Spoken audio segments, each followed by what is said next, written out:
Ladies and gentlemen, welcome back to another episode of the Wrestling Diaries. This is the podcast show for the average Joe. Check us out on Spotify, Apple Podcast, Google Podcast, Radio Public.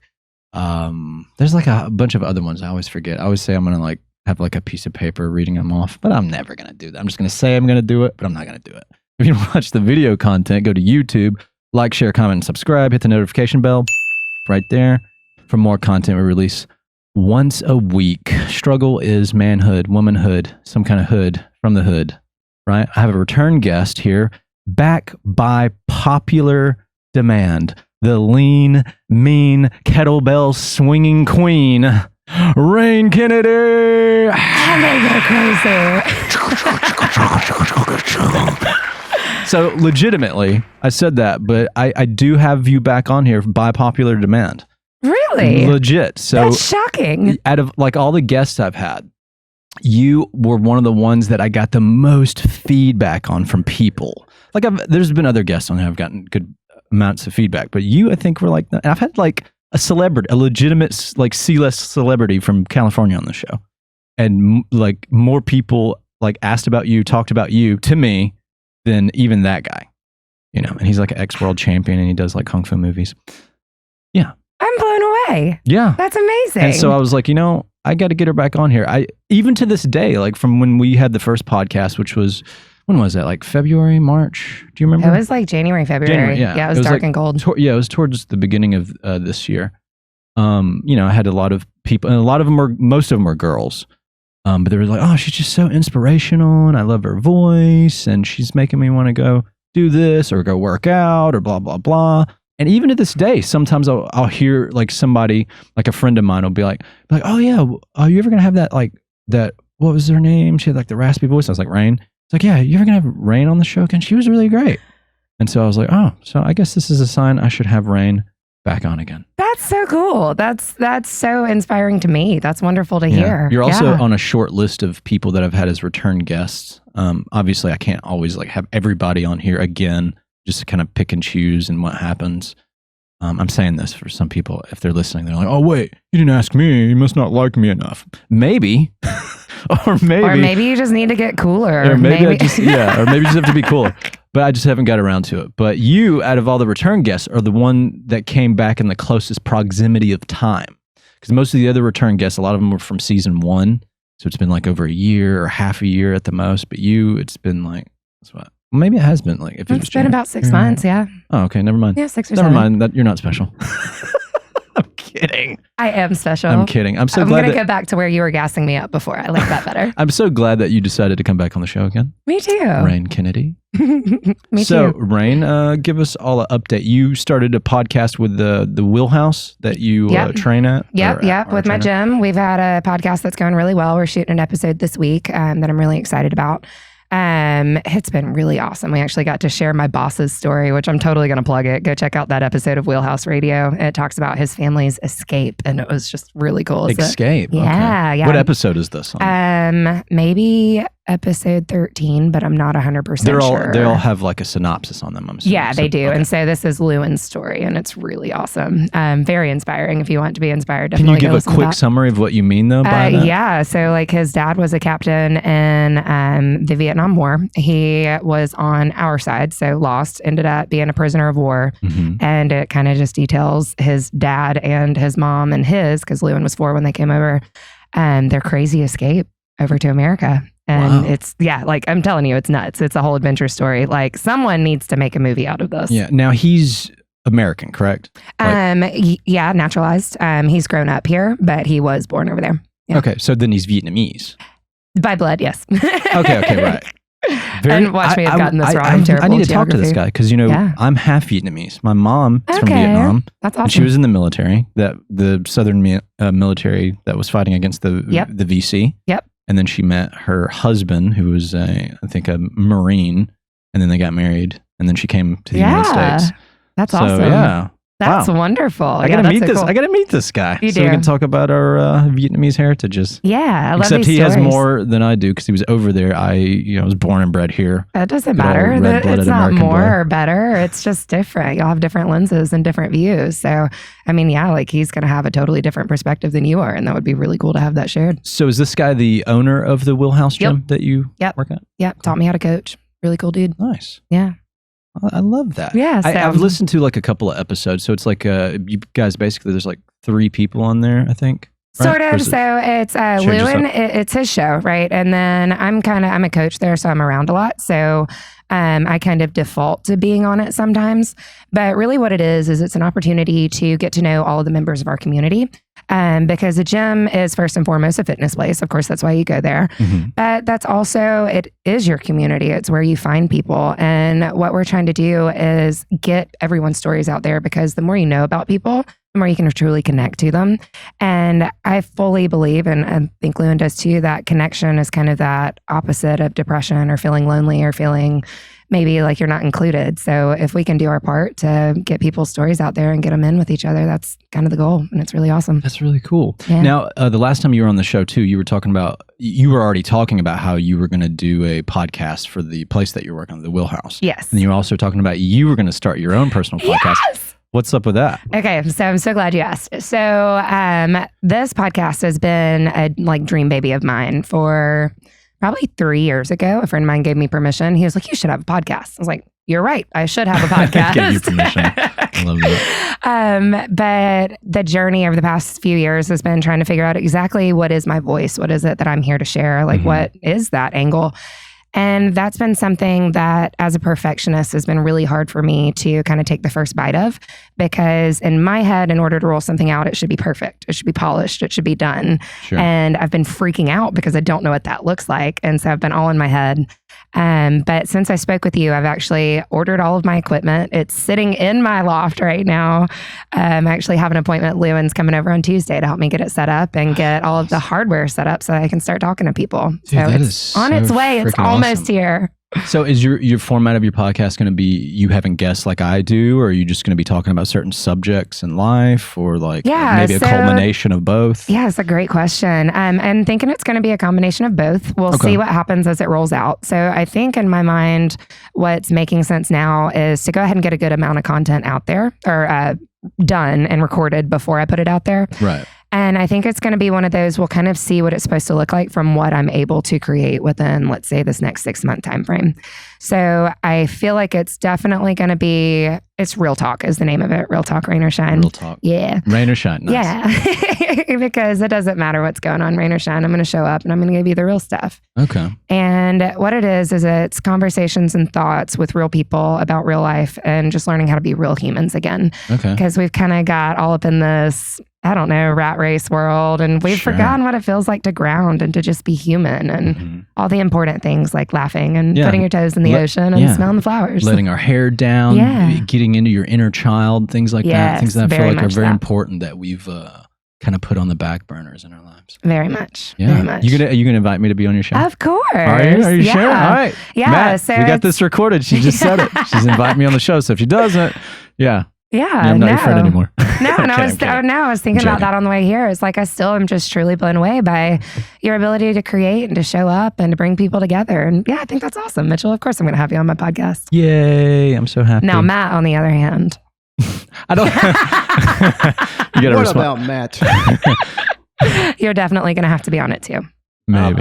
I'll give it his thought. You'll just have to bring your own mic because I only have 2. Just for the sake of argument here with that, he is not, he doesn't really like doing this kind of stuff. I know. Being on the spotlight. I know. So what do you think I want to put him on the spotlight? She's going to put you on the spot. Yeah. Be careful, man. She's strong. She does all those damn headstands. I actually had to lay off of those. I got hurt for a while there. What? What'd you do? So I had this thing called thoracic outlet syndrome. I don't know if you've heard of it. It's actually really common. I talked to a chiropractor the other day, and to quote him, that's his bread and butter. Yeah. So thoracic outlet syndrome, I'm sure it presents in a lot of different ways, but what that looked like for me was I was carrying so much stress and tension in my neck and shoulders for so long, and I had improper shoulder position. So your shoulders are a 360-degree joint. Yeah. They can be internally rotated or they can be externally rotated. Ideally, you kind of want to be somewhere a little bit in between. Yeah. I was always internally rotated. Right. A lot of us are, how we kind of have slumped shoulders. And even me, I'm very conscious of my posture,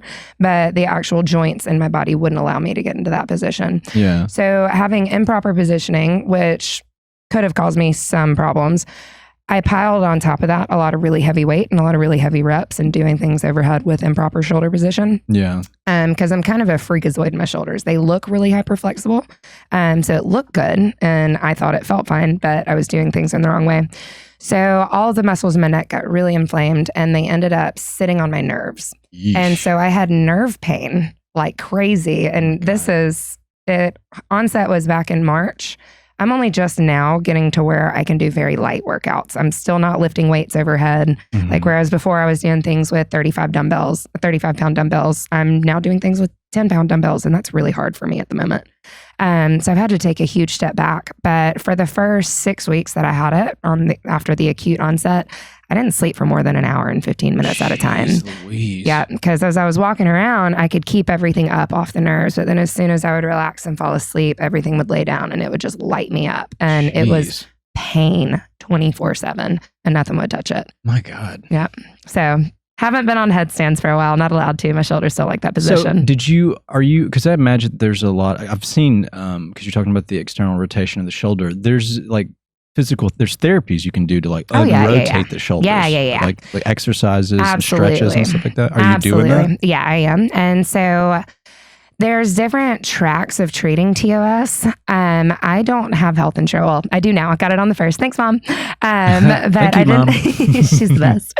No, I didn't have health insurance the whole time that I was dealing with this. And so I wasn't able to go to a doctor or like your traditional physical therapy route, which honestly I think was a blessing because this particular thing was something that could be corrected in other ways. So like there is a surgery for it. I don't know if I would have been a candidate or not, but that's not usually my first option. I always know that your body, or I operated off the view that your body wants to be healthy and happy. We just have to listen to it and do what it needs. And so I've been working really closely with a friend of mine who is a physical therapist, and he's got his own model, and it's amazing. Let me plug Aaron Sherrill with Move Well Mobile. Shout out. No, he's been helping me with a lot of things. He's given me different stretches to strengthen, stabilizer muscles in my back that help me keep my shoulders rolled back. We've been loosening up my pectoral muscles because they were really tight and pulling everything in. Yeah. And then we've been working on my traps a lot. And so we've done a mix of doing not really adjustments, an alignment. He would pop my back basically. Okay. And dry needling has been really effective. Nice. And then I've had a really aggressive massage therapy treatment plan. So I was going twice a week for a while there, 45 minutes of just neck and shoulders. And so like there's tons of muscles in my throat that were really tight. I think it's from gritting my teeth and being all up in my neck and being really stressed out a lot. Yeah. But we've ended up by doing massage, loosening up the things that were tight, strengthening the things that were weak because of improper positioning, and just overall de-stressing anything that I could do to reduce inflammation and stress in my life. So ridiculous amounts of meditation, lots of like warm baths, anything that I can do to get heat on it would feel really good and would help. And just anything I could do to relax. Nice. Which for a type A go-getter is the hardest thing to do in the world. It's like, wait a minute, I have to sit still? Oh God, this is terrible. Yeah, I can't imagine. Yeah. So has it helped? The therapy started to help with your shoulders and stuff? Yeah, when do you think you'll be able to get back to lifting overhead? I honestly, that's a really great question. That's something that I keep going back and forth on. So Friday was let's say about a month ago, I did a test run and it was really lightweight overhead. It was dumbbell snatches and running. And it was things that I thought would be fine. I was so sore and tense, like on the verge of relapsing into TOS for probably 2 weeks after that workout. So, and that was just with a 10-pound dumbbell. That was about a month ago. Jeez. Yep. So then yesterday I tried another workout because I'm like, well, we're making progress. So we just got to try and we just have to see how it goes. It was wall balls and burpee broad jumps. And I'm sore as all get out today, but I feel a lot better. Yeah. But I did that with a much lighter ball. And it was really and truly kind of low volume and low intensity based off of what I used to do. And I'm still just really sore today and really tired. So at this moment in time, I'm in no hurry to try to set any kind of goal or anything on going heavier. Because I've reached the point in my life and in my fitness career where I want for my workouts to really support me in my day-to-day life. I don't want for soreness and muscle fatigue to impede me in any way. And I've just started watching these two girls that are amazing. They're 8 and 9 years old. And they have so much energy that I need to be able to just feel good. I need to not worry about my body being sore or my shoulders being sore or it slowing me down in any way. So I'm staying with a movement practice that is maybe a little bit gentler on my body, been doing a lot more yoga and just light weight training, maybe once or twice a week. Whereas I used to do really aggressive weight training 5 to 6 times a week. And so I'm just having to kind of give myself permission to not should myself into trying to be what I used to be for the mere sake of picking up weight. Okay. Yeah. That was a very long. No. It's fine. It's an excellent. That's a hell of an answer. Well, that's good. So that way you're not having to like rack your brain about it then. Because if you don't have like a set time, I guess it'll just happen organically if it does happen. Exactly. And if it doesn't, you seem pretty cool about it. So yeah. You still seem like you're in really, really great shape. Anyway. Well, thank you. I don't feel like it. But yeah, and that's one of those. So like coaches, I don't know if it's all coaches, but I know a lot of younger coaches go through this. Like we're the role model for people around us. And so when you walk into a gym, like you, of course, want somebody who looks like they work out, right? And someone who can do the weights. And I had it in my head that I had to be that top level athlete. I had to go as hard as I could and pick up as heavy as I could things every time that I walked into the gym. And that's just not really what I'm going for anymore. I'm trying to set a new model, which is I want to feel good and I do want to be strong. And so how can I do things where I get the benefit of weight training, which are, increase bone density, you get stronger, you get smarter, like your whole body likes it. You make better copies of your genes. Epigenetics are a real thing that are influenced by weight training. And it gives you a lot of brain benefits. So how can I work that in without shooting myself to fit into some model that I thought that I needed to fit into? That's good. That's a great mentality. Yeah. Really great mentality. One thing I'm going to tell you, I had a friend on here who's actually another repeat guest that was just on a couple episodes ago, but her name's Bethany Gamble. Shout out. Ooh. She's a powerlifter. Ooh, I love powerlifters. She just did her first, powerlifting competition or whatever. She won 2 medals. Nice. And we were talking about it on the podcast, but she's one of the people that listened to your first podcast with me that was inspired by you. She even came to the Wheelhouse. You might not remember her, but I think she remembers you. But she went to the Wheelhouse to go like look at the lifting and how you guys did stuff. And she was really impressed. She really liked it. She didn't go back for, I don't know why. It wasn't because she didn't like it. I forget the reason. It's probably far away or something like that. I think maybe. But I think she was like, yeah, there's a lady there. And it might have been the chick that was on your show that I really liked that episode.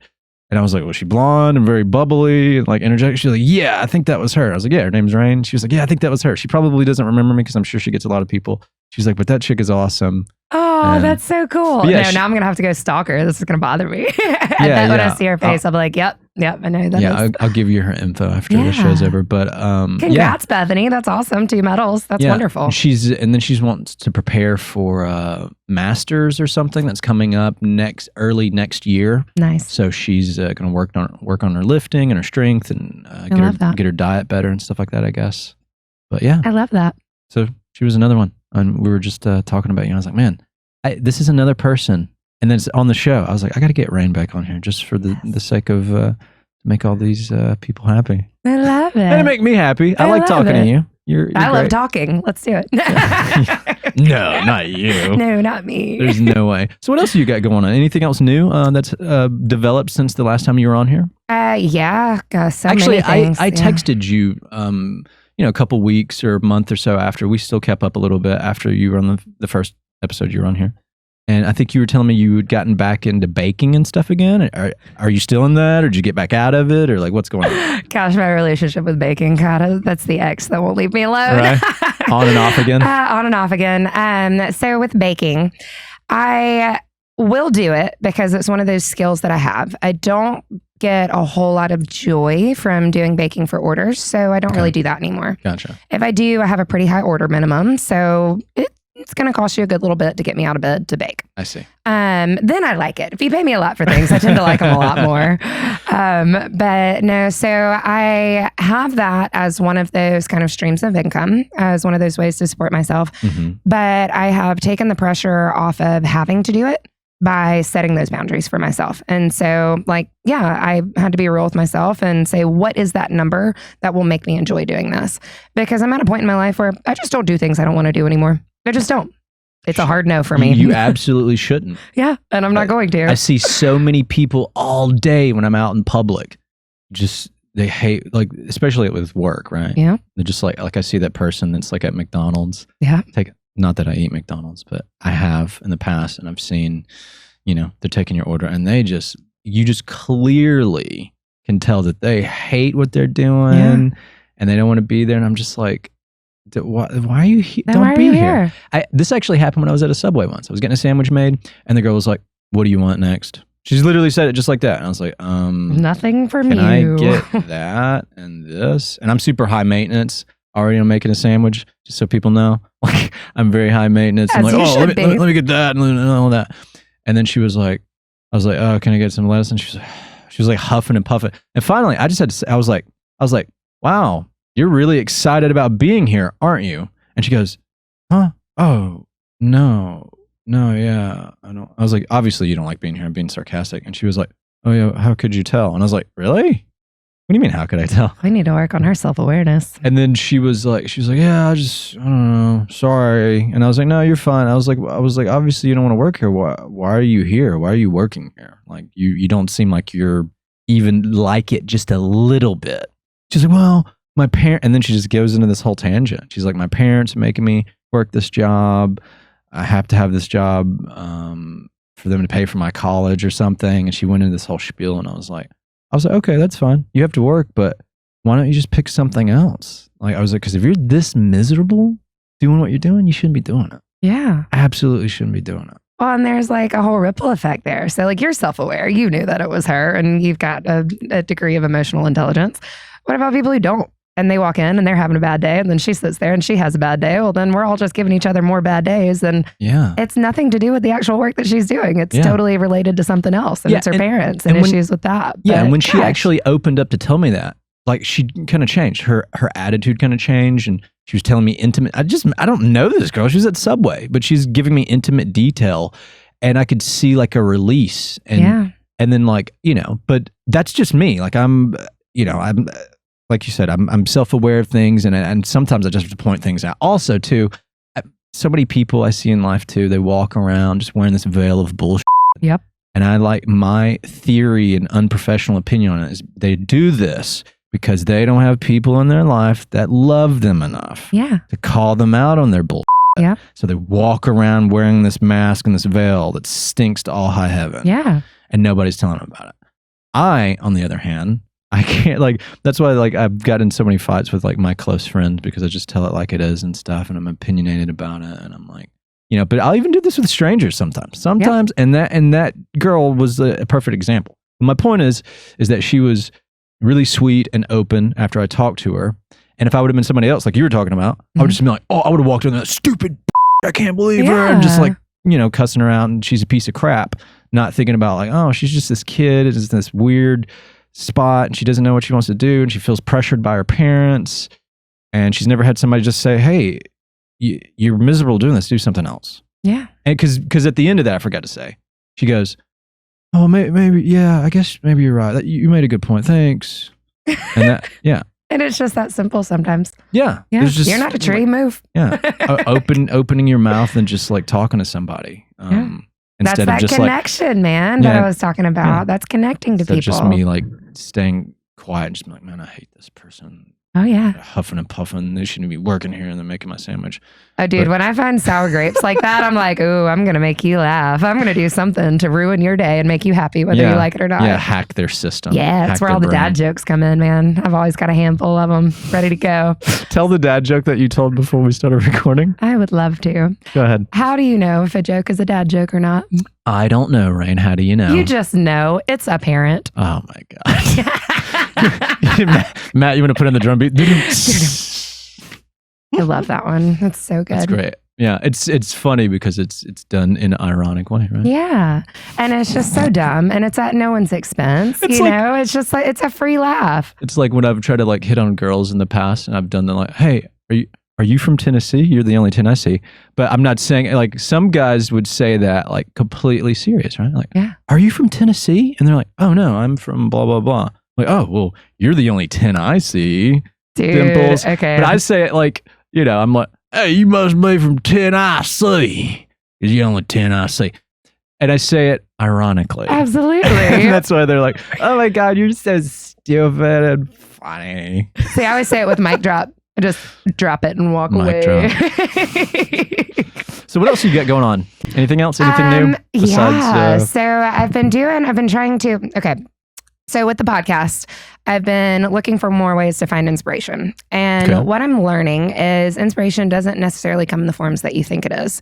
So whereas in the past, I was trying to find inspiration through the podcast or for the podcast by listening to other podcasts, what I found is that was kind of tainting my lens. So I was hearing what other people were doing and then trying to make my own versions of that.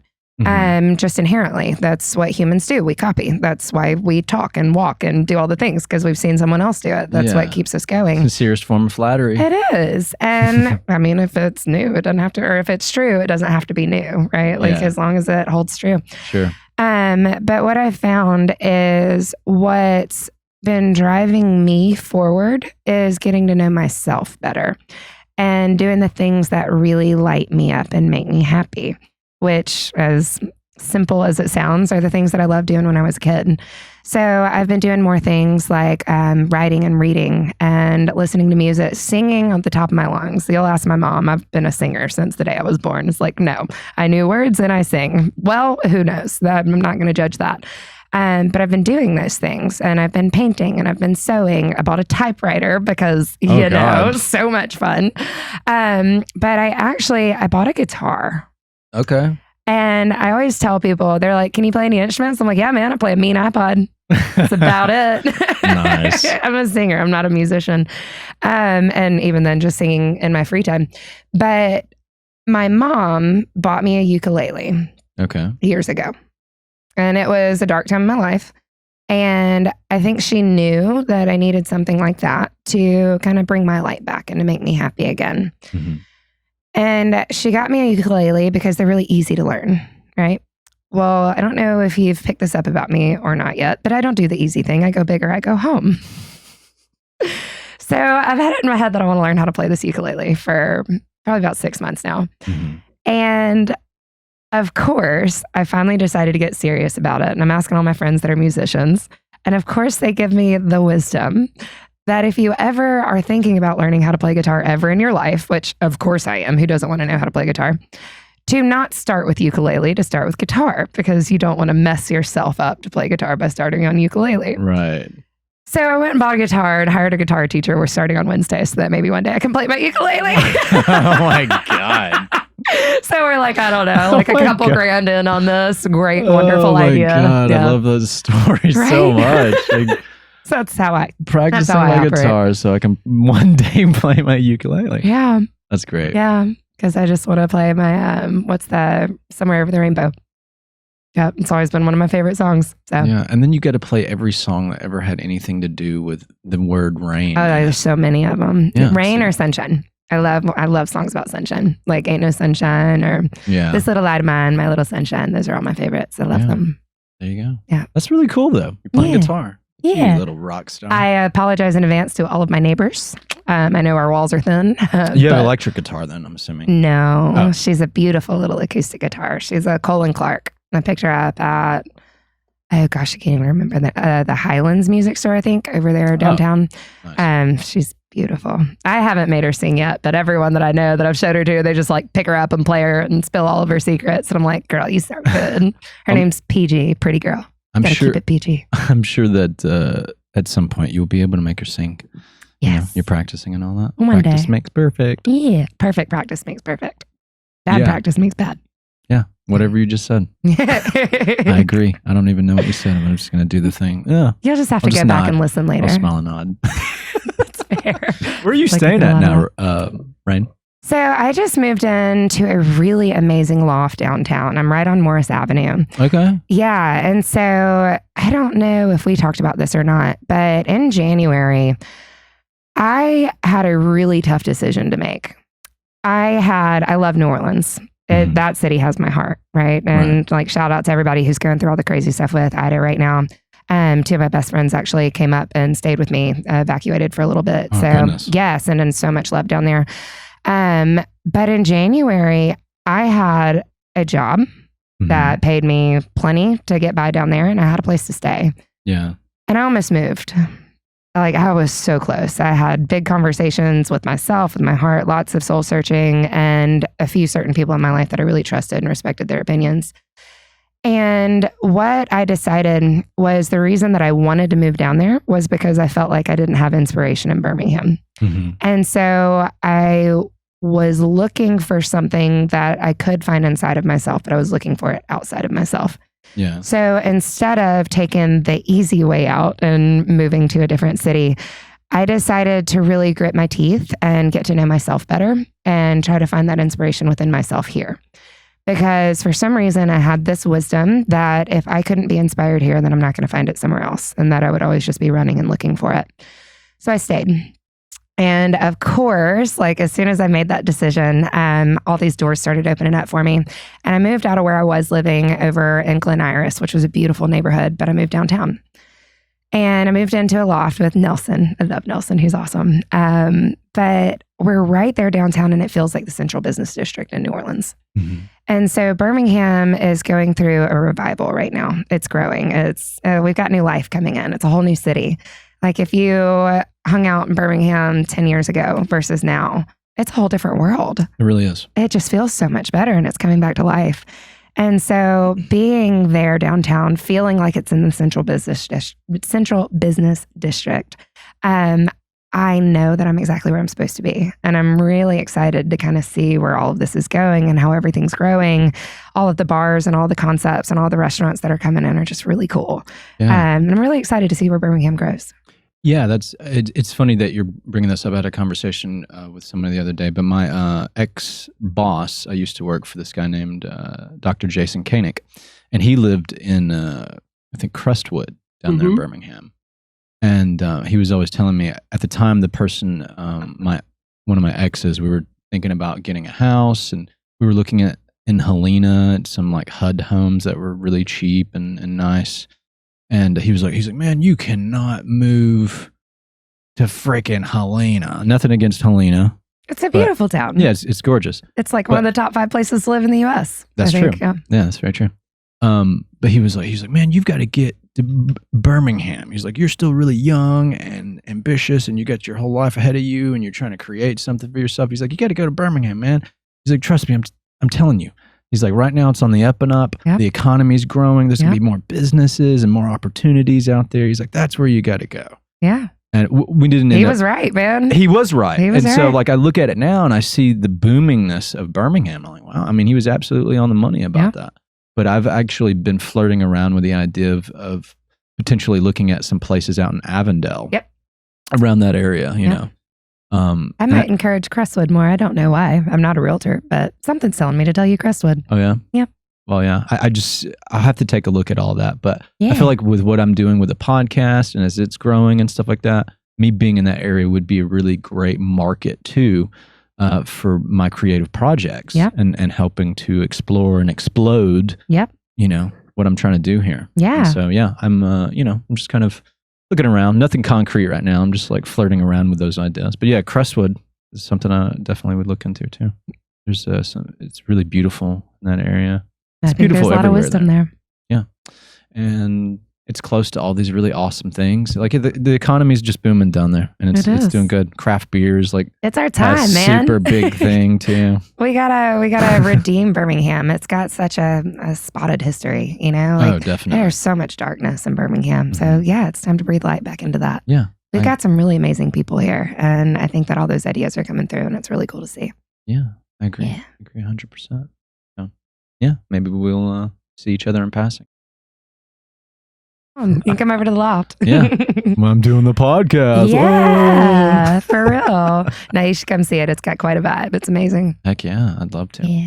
So, Rain, I'm getting to the point now. You know what we're about to do. We're going a little bit deeper. The last time you were on the show, you were talking about the things that you were wrestling with currently. And I think if my memory serves me correctly, it was something about like you're dealing with like the fear of like things you're doing in life and having to, like you're so good at so many things, but trying to like which way you're being pulled in so many different directions and not knowing what you want to do. And then also being gripped by your own fear about the things that you want to do, but you didn't want to do because of fear and stuff like that.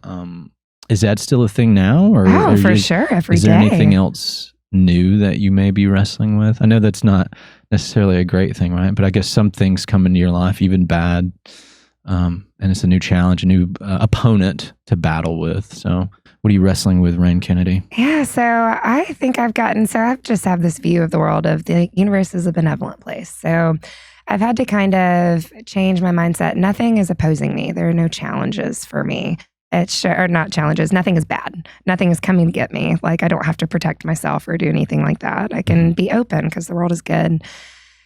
And the things that I have been, I guess, struggling with the most, wrestling with the most, have been trying to find balance and also what does that actually mean?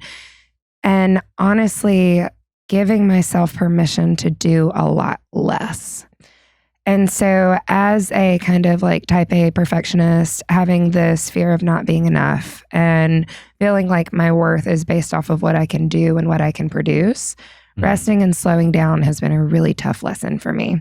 And so going back to the thoracic outlet syndrome thing, I mean, this has been 6 months of not being able to do. Like I couldn't even, just simple things. Like I couldn't pick up and move furniture on my own, whereas I could before. I've had to slow down and I've had to learn how to ask people for help on a lot of things. Giving myself permission to not try to start a new business, to not try to do this, to not try to do that, but to instead rest and relax and find happiness in the moment. And to give myself permission to know that what I'm doing is enough. So being able to slow down and be present, to be here right now, and to not feel like I need to do more or go to work more or to work on anything else. I've had to give for example, I've had to give myself permission to just be a coach and to not worry about doing anything else, to not try to start a bakery, to not take on all these other orders, to not try to do anything else, to slow down and find happiness and realize that doing the dumb things, and I use air quote there, like going for walks and going for a meditation or taking myself to the beach for the day or taking a nap or doing art projects, things that I have told myself for so long were useless. Allowing myself to see the validity in those things has been probably the biggest thing that I've focused on over the past 6 months or so. And being able to slow down and to create that space for myself, that mental space, that emotional space, the ability to calm, that has been hugely instrumental in opening me up in so many ways. I've been able to call in kind of a new position. I am coaching, but I'm also serving a dual role as kind of a nanny and executive assistant for a really awesome person. I've been able to grow more into who I am as a person and to really lean into my gifts. And I've been able to, by slowing down, figure out what it is, those things about me that are totally unique, that only I can do, that nobody else can, that reap huge benefit and value to the world and to the people that I'm with, but bring me life versus drain life from me. So I've been able to slow down and realize that, part of what it is that makes me so valuable in this world is the fact that I can love and be happy and be in a great energy. And sometimes for me, that really is my job for the day, is to make sure that I've done everything to know that I'm in a great mood, that I feel really good, and that people around me are going to feel that off of me so that I can be a light in the world. And so that maybe if my happiness can rub off on you a little bit, then you can do your job a little bit better. And when you do your job a little bit better, then it's going to make everyone that you come in contact with just a little bit better in some way. So I've been able to slow down and find that balance and find my light again and help spread that out, because I really do think that's a huge thing. That's amazing. You're like planting these like energetic, positive seeds around. Yeah. Just growing a lot of fruit for people to eat. Yeah. And that's the inspiration rubbing off. Yeah. I think that's really important, right? Because people see what you do and they pay attention, even if you think they're not. And the things that you do and say, it's like it rubs off on people, especially people that are within your circle or your environment or whatever. It's kind of like the concept of kids, right? Like monkey see, monkey do. Yep. They're watching you do stuff, saying stuff, and they pick up on it and then they adopt it. Yeah. And people are the same way. They're just, just better at hiding it than children. Yeah. I feel like you're doing a really good job planting those seeds. Last time you were on, I have like these other like interesting little questions where I ask people about the telephone time machine and calling your past self. Yours was you were calling yourself when you're some point of your teenagehood, I think, and just telling her to drink more water and try to be more healthy to feel better. Yeah. And then like physically feeling better would make her emotionally feel better. And, she wouldn't feel so down and all that.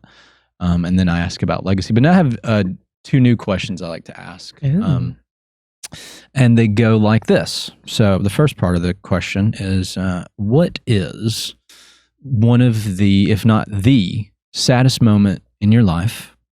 And looking back on it, what do you take away from it? Oh, saddest moment of my life. Just got real, huh? Yeah, because I've got a few sad moments, man. There's been some hard times. So this is probably about to go deep, about to get heavy. Sad, disappointing, frustrating was the day that I told my ex-husband I wanted a divorce. That was really hard.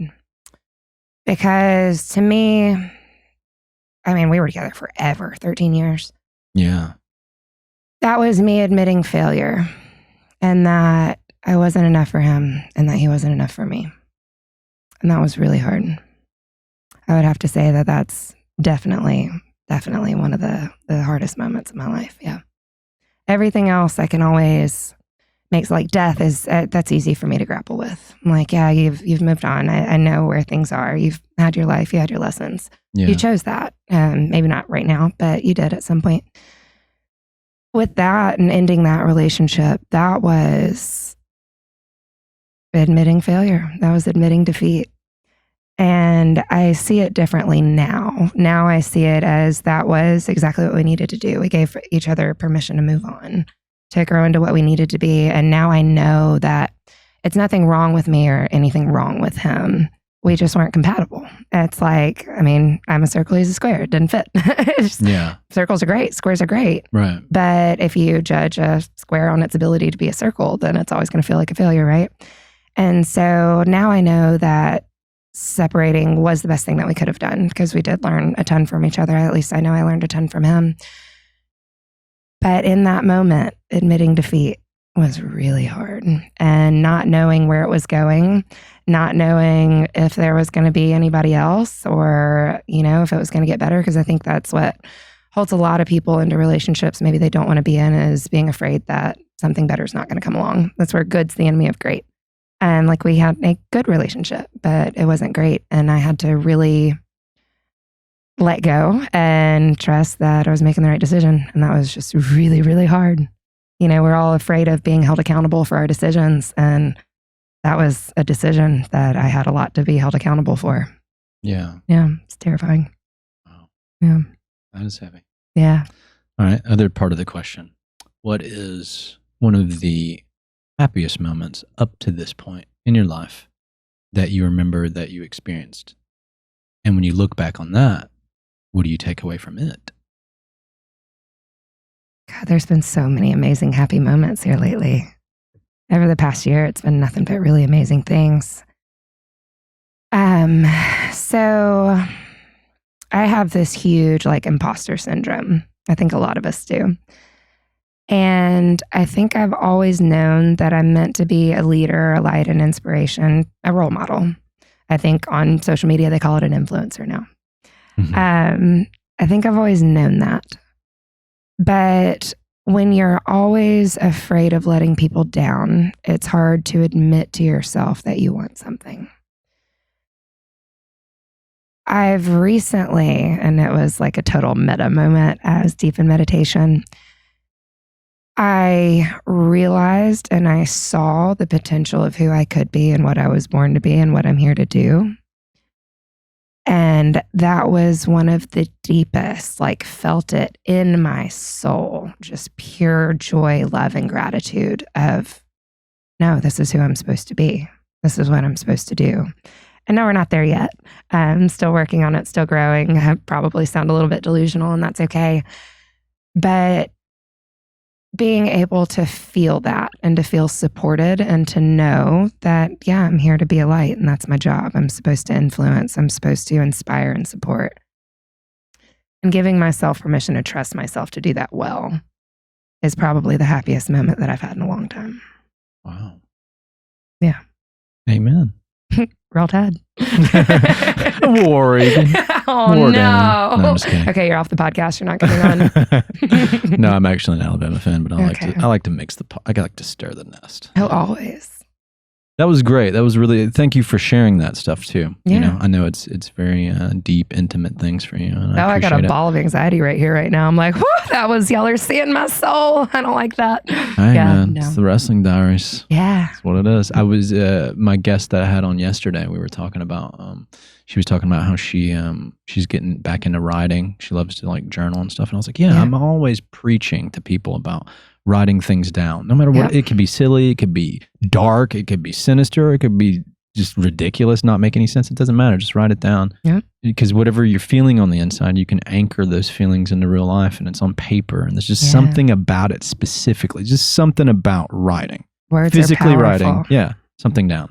And I was like, that's why journals, and I was like, and that's kind of a concept. The show is called the Wrestling Diaries. Yeah. You know, so like each person that comes on, like you, for example, you just entered an entry into this giant diary of people's stories. And that's real poetry, in my opinion. I love that. Words are powerful. We don't give them enough credit. And I do think that, I mean, I'm just going to echo what you say. When you write stuff down, it's like really cementing your intentions to the universe. You're grounding that. Yeah, you're putting it out there that, yes, this is what I want. This is what I know. This is what I feel. And that's a beautiful thing. It's so powerful. I don't think we give enough gravity to words and how big they are. I agree. Yeah. You know what else is a beautiful thing? You're a beautiful thing, my darling. Doll face. I love it. Thank you for being on the show, Ryan. Again. Thank you for having me again. Let me get you to plug in your all your stuff. Plug. I really don't have a ton to plug right now. Keep an eye out for podcasts in the future. We will be on iTunes and Spotify. But just check me out on Instagram. It's at Live Rain or Shine. I'm technically on Facebook too, but I'm so ADHD that it's hard enough for me to answer text messages and Instagram that I pretty much just do that. So reach out to me on IG. I try to keep some content going, getting more serious about that as things go. It's another skill that I'm developing. It's just how to use social media and be better at it. But yeah, I put out my little happies. I just got that typewriter, so you'll see a lot more of my poetry coming out because apparently that's the thing I do now. But yeah, watch me there.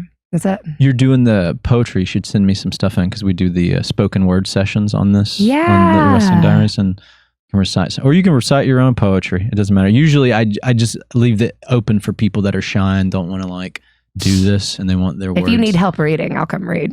Yeah, you could totally do that. People love your voice too. So hey, why not? It's all the coaching, man, which I've cut back my coaching hours. I'm down, not this week coming up. This is my last full week, but the next week I'm going to only be coaching 5 classes a week, whereas I was coaching like 15, 16, somewhere in there. Oh, right. Well, tell people about that. You're still at the Wheelhouse, right? So that people can come see you and train and all that? Yeah. You can come see me. I'll be Monday evenings and then Tuesday, Thursday, and lunch. So always come work out with me. We do a really cool thing at Monday nights. It's at 6:30 p.m. We call it Flex Ed because, you know, Wheelhouse Academy. So we're going with the whole school theme. Flex Ed is affectionately called the drinking class by a lot of people. And what it is it's an hour of time that I've created sacred. It's a space for you to come love on your body. And so I show you how to do things, different stretches, different soft tissue manipulation techniques to make you feel really good. And then I pretty much always end every session, I like to trick people into meditating. So I trick you into meditating and finding just a little bit of peace within yourself. Nice. But it's turned into a really cool thing, a really fun thing. And a lot of people get some value from that. Yeah. Bethany, whenever you listen to this, go back to the Wheelhouse, ask for Rain. Yeah. Need to work on those hamstrings and those pecs. Yeah, she'll help you out with your powerlifting, your event coming up. Do it. Hey, give another friend of mine, Jessie, she was very inspired by your last episode, and she said you had a very sexy voice. Oh, so I want to give her a shout out. Thank you, Jessie. Because I know she's going to listen to this. Thank you, Jessie. I feel like with the glasses, I should tell her these are due back on Monday.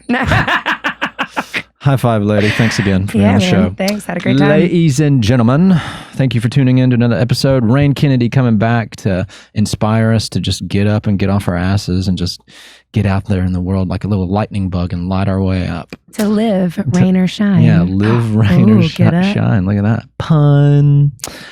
We talked about a lot of interesting things on here today. What do you use as inspiration in your life? And do you feel like you have people that love you enough to call you out on your BS? Also, what are your, I asked these new questions about like sadness, the saddest day you've had, the happiest day.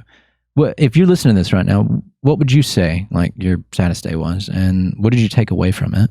And what was your happiest day?